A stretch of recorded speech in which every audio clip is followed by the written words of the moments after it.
ये इंटरव्यू सिर्फ तालीमी और मालूमाती मकसद के लिए पेश किया गया है। मीडिया स्टार वर्ल्ड किसी भी हिंसा, नफरत या तासुब की हिमायत नहीं करता।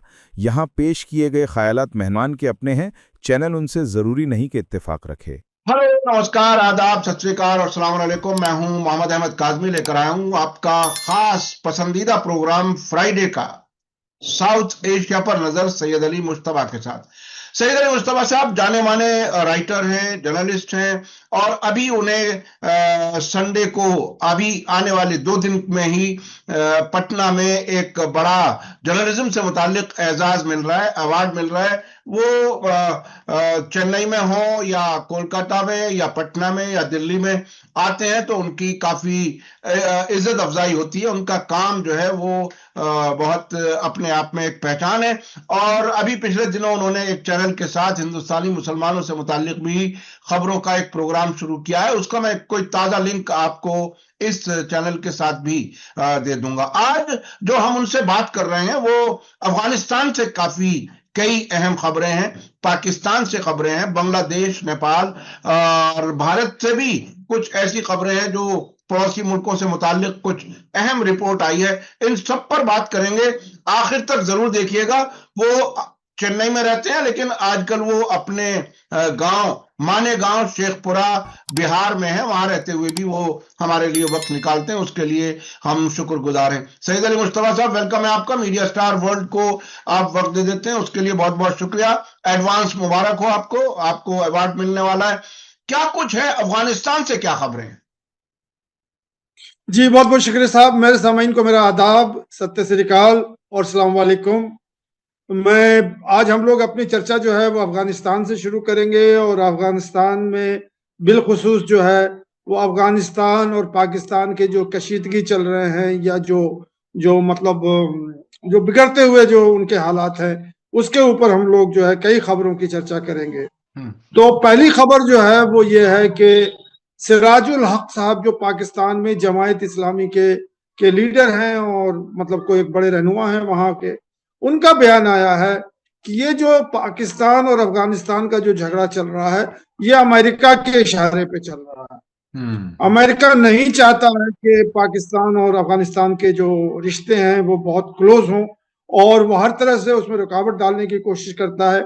और क्योंकि पाकिस्तान जो है वो अमेरिका के नजदीक है तो अमेरिका जो है पाकिस्तान को मतलब एक तरह से उकसा रहा है या उसको कह रहा है कि आप अफगानिस्तान में जो है से आप जो है वो अच्छे रिश्ते नहीं बनाए। और उसने कहा कि जो अफगानिस्तान और पाकिस्तान के अवाम हैं वो एक दूसरे को से कोई उनकी नफरत नहीं है, कोई झगड़ा नहीं है।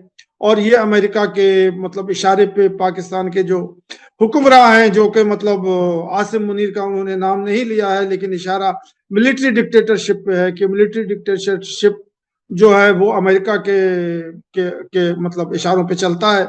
तो यही उनका बयान था कि ये जो खेल चल रहा है अफगानिस्तान और पाकिस्तान में, इसका जो जो हकीकी मतलब पहलू है वो ये है कि वो अमेरिका ये काम करा रहा है। तो ये बड़ा इंकशाफ है, बड़ा बड़ा जो है वो जो एक राज है वो खोल रहे हैं। जी ये बहुत अहम है। हमसे पहले पाकिस्तान के कई सियासतदान ये कह चुके हैं कि हमने डर्टी वर्क किया है अमेरिका के लिए। और इमरान खान तो ये कहते रहे हैं कि 75,000 80,000 हमने शहादतें दी हैं, उसको याद करके जब अफगानिस्तान में सोवियत फौजी थे और उसके खिलाफ जो जंग हुई, मुजाहिदीन जब कहा जाता था, वो बाद में तालिबान बन गए। उसमें पाकिस्तान को एक तरह से स्केपगोट बनाया गया। ये काफी पाकिस्तान के सियासतदानों को शिकायत है। अब बाकी अफगानिस्तान के से और क्या खबरें? सुना यह है कि रूस और ईरान के दरमियान काफी अहम बातचीत हुई है। और अफगानिस्तान से और क्या कुछ खबरें? जी अफगानिस्तान से तो कई खबरें हैं। ये जो अभी आप कह रहे हैं कि रूस और ईरान से जो बात हो रही है ये भी अफगानिस्तान के ही मुताल्लिक हो रही है। और ईरान और रूस जो है वो पाकिस्तान और अफगानिस्तान की जो कशीदगी है उसके अंदर आ गए हैं और वो ये चाहते हैं कि इनके अंदर अमन व अमान जो है वो बहाल हो। और ईरान ने भी यही कहा है कि हमसे जो कुछ भी हो सकेगा वो हम करने के लिए तैयार हैं। और यही सब जो बातें हैं, लेवरॉव जो हैं वहाँ के फॉरेन मिनिस्टर रशिया के, वो मिले थे अपने काउंटर पार्ट से यहाँ पे, मतलब ईरान के। अब उसमें ये भी बात आई थी कि ये जो अफगानिस्तान पाकिस्तान का जो कशीदगी है, ये ब्रिक्स के लेवल पे भी सॉल्व हो सकता है, शंघाई कोऑपरेशन के लेवल पे भी सॉल्व हो सकता है, और इस तरह की बातें जो हैं उन लोगों ने की हैं। जो खास बात है वो है पुतिन साहब का स्टेटमेंट आया अफगानिस्तान के हवाले से, तो उन्होंने ये कहा है कि अफगानिस्तान में जो अभी तालिबान रूल है वो फुल्ली कंट्रोल किए हुए हैं अफगानिस्तान को, और वो केपेबल है कि जो भी कुछ उनके झगड़े हैं, मसाइल हैं, उसको वो सॉल्व कर सकते हैं। तो ये बड़ी मतलब अहम खबरें हैं जो कि पाकिस्तान और अफगानिस्तान के हवाले से है। अब इसी पहलू पे एक दूसरा जो खबर है वो भी हम अपने सामीन को बता देते हैं। वो ये है कि अफगानिस्तान का जो बदख्शां प्रोविंस है वो लगा हुआ है जिनजियांग प्रोविंस के साथ, चाइना के, और ये जो वखान कॉरिडोर है ये डेवलप चाइना कर रहा है, अफगानिस्तान उसमें सपोर्ट दे रहा है। अब ये 70% बनकर तैयार हो गया है। अब जो है वो 4 लाइन रोड या 6 लाइन रोड जो है वो डायरेक्ट चाइना के अंदर जाएगा, और चाइना से जो है 4 लाइन या 6 लाइन पे वो ट्रक जो है वो, तो ये चाबहार पोर्ट और तुर्खाम जो जो जो जो बॉर्डर है, अब इसके बाद वाखान कॉरिडोर भी खुल जाएगा। और अफगानिस्तान जो ऑल्टरनेट एवेन्यू तलाश कर रहे थे कि हम कैसे दुनिया तक पहुंचे, तो वाखान कॉरिडोर जो है अब 70% बन के तैयार हो गया है। ये अफगानियों की तरफ से अनाउंसमेंट है। और बहुत सारी खबरें हैं जो अफगानिस्तान से मुंसलिक हैं, और ज्यादातर खबरें वो इसी में है कि वो उधर जो सेंट्रल एशियन ममालिक हैं वो भी चाहते हैं कि अफगानिस्तान और पाकिस्तान के रिश्ते जो हैं वो बेहतर हों और बेहतर से बेहतर हों। लेकिन अब ये देखिए कि आसिम मुनीर की चाबी जो है वो आसिम मुनीर की है, और वो चाबी जो है वो अमेरिका में है। अब आसिम मुनीर को हर चीज वो मिलिट्री दिखाई पड़ती है, उन्हें गोली बंदूक बारूद और इसके अलावा उन्हें और कुछ समझ में नहीं आता है। वो ये नहीं समझते हैं कि डिप्लोमेसी भी कोई चीज होती है। तो अभी ये खबर जो है वो यहीं तक है कि अफगानिस्तान और पाकिस्तान के, सऊदी अरेबिया भी इसमें आ गया है, सऊदी अरेबिया भी है, कतर भी है, टर्की भी है। ये सब लोग जो हैं वो आकर के मतलब अफगानिस्तान पाकिस्तान के जो झगड़े हैं या जो कशीदगी हैं उस पर बात करने के लिए वो तैयार है। तो यही खबरें हैं मतलब। अच्छा, हाँ, ये भी एक बात बताइए मुस्तफा साहब। देखिए, बहुत ही मोटे तौर पर अगर देखा जाए, और कोई एक प्लेयर है जो अलग अलग, बल्कि डायरेक्टर कहूंगा मैं, कि वो एक डायरेक्टर है जो अलग अलग प्लेयर्स से अलग अलग काम लेता है। अगर अमेरिका यहाँ ये सब करा रहा है, जैसे कि बहुत से मामलात में सबूत भी सामने आते हैं, तो क्या ये अमेरिका के ही कई अलग अलग दोस्त, जिनमें तुर्की, कतर, सऊदी अरब, ये कोई अपने लेवल पर कुछ कर पाते हैं, या जितना अमेरिका से कहा जाता, अमेरिका के जरिए कहा जाता, उतना ही कराते हैं? नहीं, देखिए, अमेरिका तो ये सब क्लाइंट स्टेट है। दुनिया में बहुत सारे क्लाइंट स्टेट है अमेरिका, जिनको चलाने के लिए, उनके रिजीम को सस्टेन करने के लिए अमेरिका जो है वो फंडिंग करता है, उनकी हुकूमत को मतलब शेप करता है।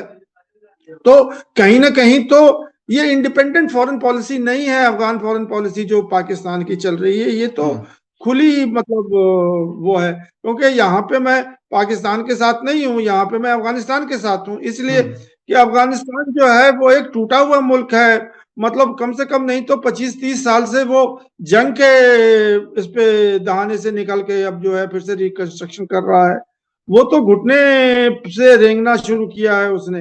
अब उसके ऊपर जो है ये पाकिस्तान अपनी मतलब दादागिरी दिखा रहा है या जो भी कुछ कह रहा है। तो मुझे पाकिस्तान के तर्क पे ज्यादा वो नहीं है, मतलब उसके कहने पे कि हर काम जो है वो पाकिस्तानी कर रहा है और हर काम जो है वो अफगान ही कर रहे हैं और होंगे। यूनाइटेड नेशन कहता है कि अभी भी दहशतगर्दी जो है वो खत्म नहीं हुई है। उनकी जो रिपोर्ट है, उनकी अपनी इंडिपेंडेंट रिपोर्ट होती है यूनाइटेड नेशन की, कि अभी भी जो है जो दहशतगर्द है उनकी भले ही तादाद कम हो जाए, जो कि अफगान कहते हैं कि नहीं हमारे यहाँ कोई नहीं है।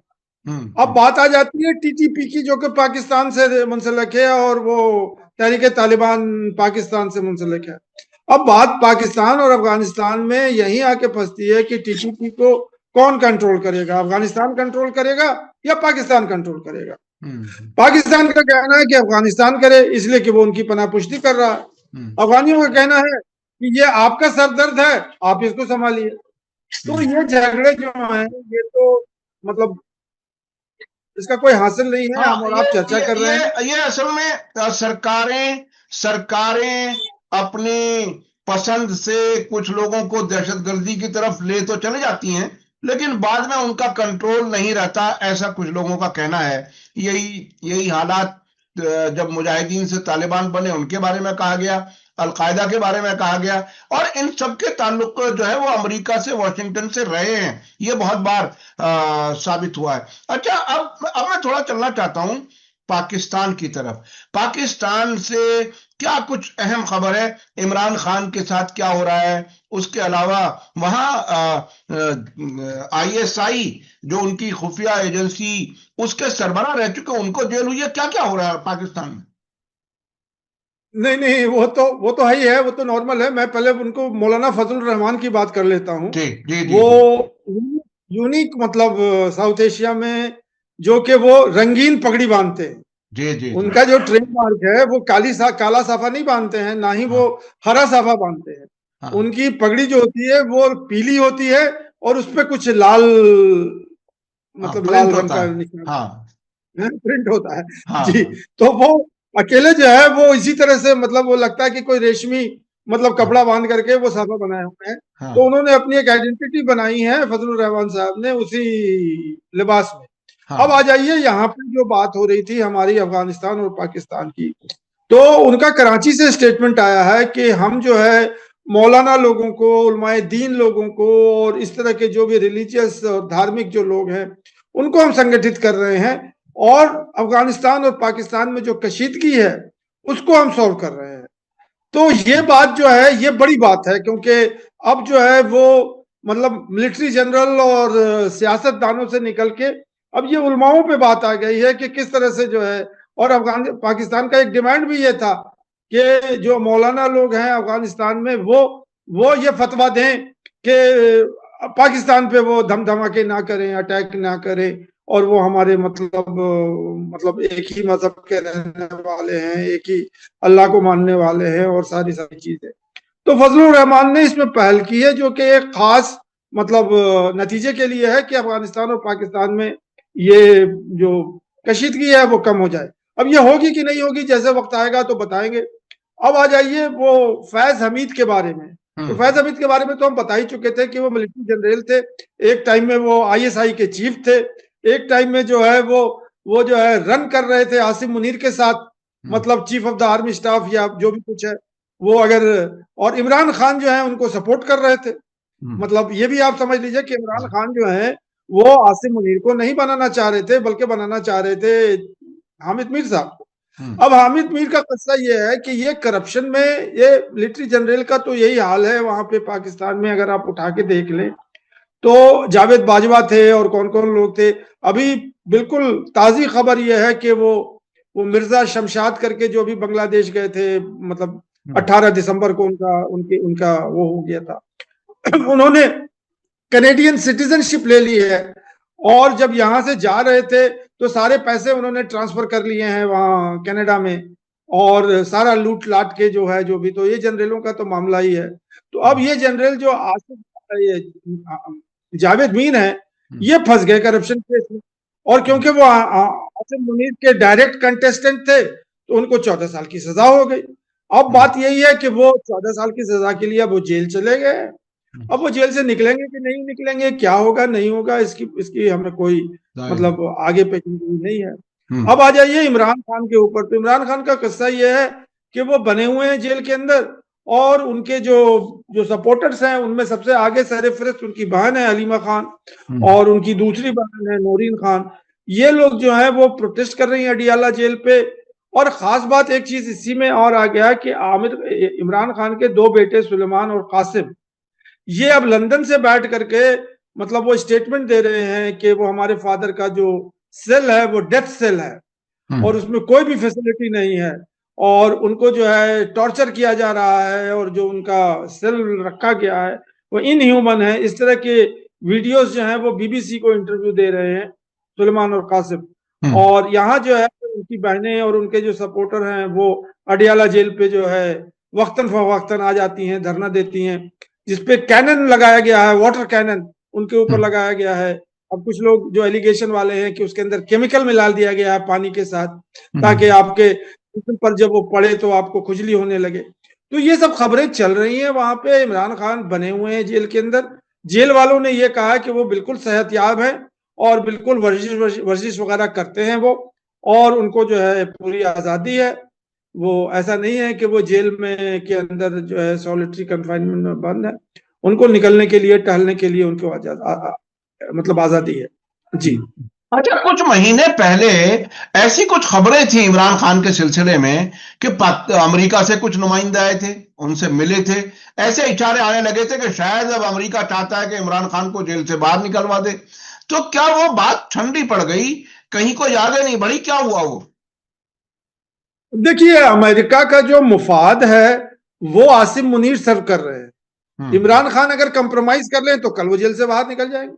अगर अमेरिका को वो तस्लीम कर लें कि आप हमारे आका हैं, तो वो कल अमेरिका उनको निकाल देगा और कल वो इलेक्शन हो जाएगा और स्वीपिंग मैंडेट से वो जीत जाएंगे। अगर अंदर कोई खुफिया डील हो गई अमेरिका के साथ या आसिम मुनीर के साथ भी डील हो जाती है, तो वो कल वो अपने जो उनका जो महल है, इमरान खान का महल भी एक है, एक महल जो है इस्लामाबाद में है, एक जो है उनका लाहौर में है, तो वहां वो चले जाएंगे।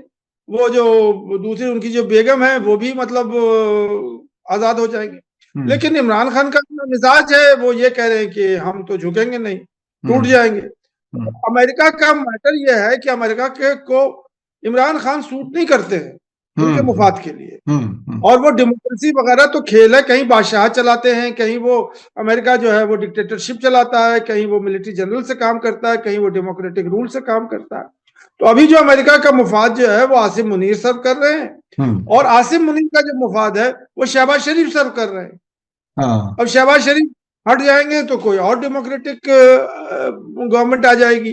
तो ये कहने के लिए तो डेमोक्रेटिक फसाड है, उसमें इमरान खान कहीं फिट नहीं होते हैं, ये मैं कहना चाह रहा था। इमरान खान ने अमेरिका से दुश्मनी कुछ ज्यादा ही ले ली, और पब्लिक सपोर्ट उन्हें इतनी थी साहब कि आधी आधी रात को कई कई शहरों में बाकायदा रैलियां एक साथ वो एड्रेस करते थे। तो बहरहाल वो अमेरिका से दुश्मनी उन्हें भारी पड़ रही है और उन्हें जेल में रहना पड़ रहा है, ये बहुत अहम है। अच्छा, मैं अब चलना चाहता हूं बांग्लादेश की तरफ। बांग्लादेश में क्या कुछ हो रहा है?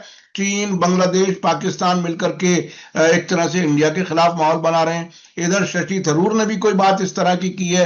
क्या कुछ है?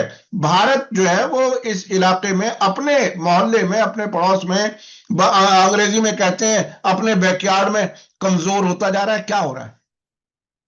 जी जी, ये खबर बहुत अहम है। शशि थरूर साहब ने एक रिपोर्ट पेश की है, बाकायदा उन्होंने एक रिपोर्ट बनाई है, और वो गवर्नमेंट को, बीजेपी गवर्नमेंट को, अब वो शशि थरूर का क्या इक्वेशन है, वो कांग्रेस में है कि बीजेपी में है, वो हमारे हमारे मतलब प्रोग्राम से बाहर है। लेकिन शशि थरूर को किया गया था कि वो रिपोर्ट करें, और वो ये शशि थरूर के रिपोर्ट से ये बाहर आई है कि बांग्लादेश जो है वो अब इंडिया के इन्फ्लुएंस में नहीं है, और यहाँ पे पाकिस्तान और चाइना का साया जो है वो ज्यादा बढ़ रहा है, जो कि इंडिया के लिए तशवीशनाक है। और इंडिया जो है इन दोनों सायों को मतलब हटाने के लिए कुछ करे, मतलब वो कुछ करे जिससे कि बांग्लादेश में एक साजगार गवर्नमेंट जो है वो बन के आए। अब ये इलेक्शन जो है 12 फरवरी को है, वहां पे 12 फरवरी को तो बहुत देर है नहीं यहाँ से। तो अब ये देखते हैं कि ये जो रिपोर्ट है इसके बाद जो है क्या स्कीम बनाएगी हमारी गवर्नमेंट और किस तरह से बांग्लादेश को डील करेगी। अब इसी हवाले से इस बीच में मुस्तफा साहब, इस बीच में मैं एक खबर देख रहा था, जो अपोजिशन लीडर है, बीएनपी की लीडर, उनका बेटा जो अमेरिका में है, उसका यह बयान आया कि यूनुस जो है वो बहुत ही शिद्दत पसंद किस्म की हुकूमत बनवाने की तैयारी कर रहे हैं, जो इंडिया की सिक्योरिटी के लिए बहुत खतरनाक है। तो ये क्या इस तरफ भी कुछ भारत सरकार कुछ देख रही है, समझ रही है क्या? जी जी, ये तो खबर आपने दे ही दी। इसके साथ ये खबर मैं देना चाह रहा था कि हसीना वाजिद ने फिर एक स्टेटमेंट जारी किया है दिल्ली से। उसमें उन्होंने कहा है कि अगर यूनुस सरकार के बनाए हुआ जो भी गवर्नमेंट आएगा अब बांग्लादेश जो है वो पाकिस्तान बन रहा है और पाकिस्तान की गोद में जा रहा है और बांग्लादेश की जो कुर्बत है वो पाकिस्तान से हो रही है। तो कोई इसमें शक नहीं है कि भले ही नाम उसका बांग्लादेश रहे ऑफिशियली, लेकिन अनऑफिशियली वो पाकिस्तानी हो जाएगा। इसके लिए भारत जो है वो जो भी कुछ करना है वो करें या ना करें। तो ये तो खबर उसी तरफ निशानदेही दे रही है कि बांग्लादेश जो है वो कैंप में। अब आ जाइए दूसरी खबर पे, जो बड़ी खबर है बांग्लादेश से, वो ये है कि अभी उनका मेरे ख्याल में बांग्लादेश लिबरेशन आर्मी का जो है वो कुछ वो बना था जो 1971 वॉर केस। तो वहां पे बांग्लादेश के, मैं ये नहीं कह रहा हूं कि ये बीएनपी पार्टी ने किया या जमायत इस्लामी ने किया, बहुत सारे फ्रिंज एलिमेंट हैं जो पॉलिटिकल पार्टी है वहां पे। वहां के एक साहब है हसनत, दूसरा मालूम नहीं उनका क्या नाम है, हसनत मुझे नाम दिमाग में हट गया है। वो तो ओपनली जो है बोल रहे हैं कि हम इंडिया के नॉर्थ ईस्ट को मिला लेंगे और अच्छा। हम जो है नॉर्थ ईस्ट को कब्जा कर लेंगे और नॉर्थ ईस्ट और आसाम जो है वो बांग्लादेश का पार्ट है। ये ओपनली ये जो है पब्लिक को बता रहे हैं कि आसाम और नॉर्थ ईस्ट जो है वो बांग्लादेश का पार्ट है और उसको हम मिला लेंगे। इस तरह की वहां के फिजा से ये आवाज गूंज रही है। तो मेरा ये कहना है कि एंटी इंडिया फोर्सेस जो है ये गर्म हो रहे हैं और इसकी जिम्मेदार जो है वो हसीना वाजिद है और उसने हिंदुस्तान के साथ इतना कंप्रोमाइज किया है कि जो अपोजिट उसके जो फोर्सेस है वो अब सर चढ़ के बोल रहे हैं, क्योंकि जो चीज हसीना वाजिद ने किया था उसका अपोजिट अब हो रहा है। अब ये भी तमाशा देखिए, हम तो तमाशा ही हैं, जैसे जैसे न्यूज आता रहेगा हम बताते रहेंगे। बिल्कुल बिल्कुल। अब इसी हवाले से एक चीज और बता दूं, जो लास्ट खबर है बांग्लादेश से, खबरें तो बहुत सारी हैं वो तो आती नहीं है। उसमें एक लीडर है स्टूडेंट यूनियन का, वो जो अभी रेवोल्यूशन हुआ था पिछले साल 5 अगस्त को, उसके ऊपर असैसिनेशन अटेम्प्ट हो गया था। वो भाषण दे रहा था, बहुत ही जबरदस्त फायरी लीडर था, तो उसको जो है वो गोली लग गई थी। उसके बाद उसको जो है इसके लिए सिंगापुर भेज दिया गया था और सिंगापुर में इलाज के लिए गया था, वहां उसकी मौत हो गई। अब उसकी डेड बॉडी जो है वो आ रही है वहां पे बांग्लादेश में। अब उसके पीछे भी जो है बड़ा मतलब जो भी कुछ है वो अब वो उसमें बोलने वाले तो फॉरेन हैंड कर रहे हैं कि फॉरेन हैंड ने उसको मरवाया है, ये कराया है। तो ये भी एक इलेक्शन से पहले जो है वहाँ 12 तारीख को इलेक्शन है और इलेक्शन की सारी तैयारियां हो रही हैं और इंशाल्लाह मतलब फॉरेन हैंड कहा जाता है तो अक्सर इशारा भारत की तरफ होता है। जी हाँ, जी बिल्कुल। ये काफी अहम है और भारत ने भी बांग्लादेश के हाई कमिश्नर को कॉल किया अभी 2 दिन पहले और इस बात पर प्रोटेस्ट किया कि भारत के खिलाफ वहां तकरीरें क्यों हो रही हैं, भारत के खिलाफ नफरत क्यों बढ़ रही है। ये बहरहाल भारत के लिए भी एक बहुत ही तशवीश का मामला है कि वो पड़ोस जहां बाकायदा मोदी जी और शेख हसीना की दोस्ती मशहूर थी, अब वहां मामलात काफी तेजी से बदल रहे हैं। अच्छा, अब नेपाल से क्या खबर है? नेपाल से भी काफी अहम खबर बता रहे हैं आप।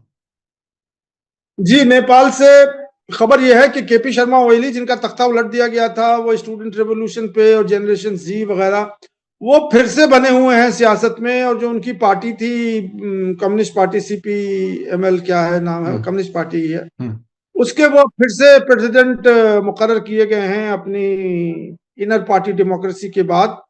और वो फिर अपने आप को इलेक्शन के में कंटेस्ट करने के लिए आ रहे हैं। अब ये मतलब बहुत ही मतलब एक तरह से समझ लीजिए कि अहम होगा कि केपी शर्मा क्या फिर से जीत जाएंगे इलेक्शन या क्या होगा वो नहीं जानते हैं, क्योंकि इलेक्शन तो हो गई।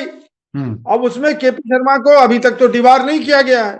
उनके ऊपर जैसे हसीना वाजिद को जो है उनके ऊपर मुकदमा चला गया था और वार क्रिमिनल बता दिया गया था और ह्यूमैनिटी और ये सब करके, तो वो तो अब इलेक्शन लड़ नहीं सकती हैं। यहाँ तक के बांग्लादेश का जो है वो जो मतलब पॉलिटिकल पार्टी है उनकी अवामी लीग, वो भी नहीं लड़ रही है। लेकिन अब इन्होंने जो है हमारे जो केपी शर्मा ओली है, ये फिर से तैयारी कर ली है, ये अब प्रेसिडेंट बन गए हैं और मुझे मालूम है कि ये फिर इलेक्शन लड़ेंगे और आउटसाइड चांस है कि हो सकता है ये फिर जीत जाए और वही पहुंच जाए जहां पे। अच्छा, हमें देखिए, मुझे याद आ रहा है बांग्लादेश में शेख हसीना ने अमेरिका के खिलाफ बयान देने शुरू किए थे कि एक जजीरा है जिसको अमेरिका लेना चाहता है और उसके बाद उनकी सरकार पलटी, स्टूडेंट्स मूवमेंट आया और जिस तरह से उन्हें इमरजेंसी में निकलना पड़ा वो हमने देखा। क्या नेपाल में भी जो जनरेशन जी वाली कहानी सामने आई थी उसमें भी कोई विदेशी ताकत थी जो कोई काम कर रही थी, जो अब उसने फिर इरादा कर लिया कि डेमोक्रेसी बहाल की जाए और केपी शर्मा ओली जैसे लोगों को फिर बिठा लिया जाए? क्या ये सौदेबाजी होती रहती है? बिहाइंड द सीन क्या होता है ये? नहीं, देखिए ये सब कयासियारियां हैं। मैं रूल आउट नहीं करूंगा कि जो स्टूडेंट रेवोल्यूशन हुआ था उसके पीछे शायद अमेरिका का हाथ हो, क्योंकि अमेरिका तो पूरे दुनिया में इस तरह के काम कराता ही रहता है। जो बांग्लादेश में भी हुआ है उसके बारे में भी लोग निशानदेही कर रहे हैं कि शायद वो अमेरिका नहीं कराया हो, क्योंकि ये चीजें जो हैं वो तो आप हमसे ज्यादा बेहतर जानते हैं कि किस किस मुल्क में क्या क्या करा रहा है। मुझे इस पर यह खदशा हो रहा है क्योंकि केपी शर्मा ओली जो हैं वो कम्युनिस्ट थे और वो चाइना के प्रो चाइना लीडर कहलाए जाते थे, लेकिन वो बैलेंस कर रहे थे इंडिया के साथ और चाइना के साथ, लेकिन बजाहिर उनकी जो छवि थी वो प्रो चाइना की छवि थी। तो अमेरिका नहीं चाहता था कि कोई प्रो चाइना की गवर्नमेंट जो है वहां हो, तो शायद ऐसा हो सकता है। मेरे पास कोई ऑथेंटिक रिपोर्ट नहीं है, कोई खुफिया जराए भी नहीं जो ये कहें, लेकिन ऐसी खरासारियां भाई हम तो सोचने में किसको कैद हो जाएगा, हम जो भी सोच ले। बिल्कुल। तो ये एक, अगर आपके पास एक आध मिनट या 2 मिनट का टाइम है तो एक और स्टोरी मैं बिल्कुल बिल्कुल, जरूर जरूर जी। ये स्टोरी है 1971 बांग्लादेश लिबरेशन की। अब ये जो है वो फिर से गर्दिश कर रही है, जो अपने सामाइन को बता रहा हूँ। 71 में जो है एक बहुत बड़ा नहीं, ढाका और कई शहरों में उर्दू स्पीकिंग जो लोग हैं, जो बिहार से खासकर और ईस्टर्न यूपी से, जो कि गोरखपुर और गोंडा बलिया, वो जो है बलिया और ये सब जगह से यहाँ से पाकिस्तान माइग्रेट किए थे 1947 में। 71 में इन लोगों ने, इनकी खता ये थी कि ये पाकिस्तान, वेस्ट पाकिस्तान को इन्होंने सपोर्ट कर लिया और वो ये नहीं जानते थे कि वेस्ट पाकिस्तान जो है, वो नहीं समझते थे कि ये ईस्ट पाकिस्तान बन जाएगा। और ये जो बंगाली एजिटेशन चल रहा था उसके अगेंस्ट में ये साथ खड़े हो गए थे, ये एंटी बंगाली और प्रो उर्दू वाले लोग थे। अब ये 71 से ये कैंप में रह रहे हैं, 71 से अब समझ लीजिए कि उसको 50-55 साल हो रहे हैं। उनके 2-3 जनरेशन उन कैंपों में जो है वो, अब वो सब बंगाली बोलते हैं, सब बांग्लादेशी हो गए हैं, सब जो है, लेकिन अभी भी उनको जो है उनके मतलब जैसे रोहिंग्या रिफ्यूजीज हैं उतनी तो हालत खराब नहीं है, लेकिन इनकी अभी भी बहुत, और इन लोगों को पाकिस्तान ने सिटीजनशिप देने से बंद कर दिया था। शुरू में कुछ लोगों को इन्होंने यहाँ से एयरलिफ्ट करके पाकिस्तान में बसाया था, लेकिन पाकिस्तान में इन लोगों को छोड़ दिया। अब इनके बड़े सारे मसाइल हैं, सिटीजनशिप का मसाइल है, रहने का मसाइल है। अब ये क्योंकि इलेक्शन फिर आ रहा है बांग्लादेश में, हर इलेक्शन में आते हैं लीडरान खड़े होते हैं और यही मसला लेके आते हैं। और जैसे दिल्ली में झुग्गी कॉलोनियों को रेगुलराइज किया था, आप तो दिल्ली में रहते हैं, ये जो हमारे केजरीवाल साहब हैं, तो वही मसला वहां पे भी है। अब उनका फ्यूचर भी जो है वो हैंग कर रहा है कि वो कब तक वहां उस कैंप में रहेंगे, कब तक वो इसी तरह से अजियत देने रहेंगे। तो हम ये बेदारी जगाने के लिए कि साउथ एशिया में कभी हम लोग प्रोग्राम करेंगे कि इसी मसले पे, अब जो है हमारे तमिलनाडु में श्रीलंकन रिफ्यूजीज अभी भी रह रहे हैं, उधर दार्जिलिंग और जो नॉर्थ बंगाल है वहां भूटान से निकाले गए जो नेपाली लोग हैं वो अभी भी वहां रह रहे हैं। तो ये मसला तो पूरे साउथ एशिया का मसला है, जो कि मतलब एक अलग मतलब प्रोग्राम जो है वो चाहता है कि इन लोगों का क्या होगा। अफगानिस्तान में जो है वो पाकिस्तानी रिफ्यूजी जा रहे हैं, अभी आपने बताया भी था कि ईरान से और अफगानिस्तान से कोई 25 लाख लोग जो हैं वो अफगानिस्तान और पाकिस्तान और ईरान छोड़ के अफगानिस्तान जा चुके हैं। तो ये एक अलग मसला है साउथ एशिया का। इसको साउथ एशियन पर्सपेक्टिव में हम लोग देखें तो ज्यादा बेहतर होगा बनिस्बत के मतलब पाकिस्तान और अफगानिस्तान का और पाकिस्तान और बांग्लादेश का, या इंडिया या बांग्लादेश का, रोहिंग्याज का जो मैटर है, या म्यांमार। जब भी जंगें होती हैं या मुल्क तकसीम होते हैं उसमें फैमिलियां तकसीम होती हैं, घर टूटते हैं, एक तरह से वो एक बड़ी ह्यूमन ट्रेजेडी होती है। जब भारत पाकिस्तान का भी तकसीम हुई थी, बहुत लोग इधर से उधर से इधर आए, लेकिन हर इंसान अपने वतन, अपनी मिट्टी जहां वो पैदा होता है उससे कनेक्ट रहना चाहता है, और ये रेफ्यूजीज का मामला जो होता है वो और भी ज्यादा सख्त और परेशान कुन होता है। बहुत बहुत शुक्रिया जनाब सैयद अली मुश्तबा साहब, आप हमें लगातार वक्त दे देते हैं। हर फ्राइडे हमारे दर्शक आपका इंतजार करते हैं। मैं अब अपने दर्शकों से कहूंगा कि आज का वीडियो आपको कैसा लगा कमेंट्स में जरूर लिखें और ज्यादा से ज्यादा लोगों तक शेयर करें। इसी के साथ मुझे दीजिए इजाजत। धन्यवाद, शुक्रिया। जय भारत, जय हिंद। हमारे चैनल मीडिया स्टार वर्ल्ड को सब्सक्राइब कीजिए और बेल आइकॉन दबाइए ताकि हमारी हर नई वीडियो का नोटिफिकेशन आपको सीधे मिलता रहे। अगर आपको हमारी खबरें पसंद आती हैं तो उन्हें अपने व्हाट्सएप, इंस्टाग्राम, फेसबुक और ट्विटर अकाउंट्स पर शेयर करना ना भूलिए ताकि और लोग भी हकीकत से वाकिफ हो सकें।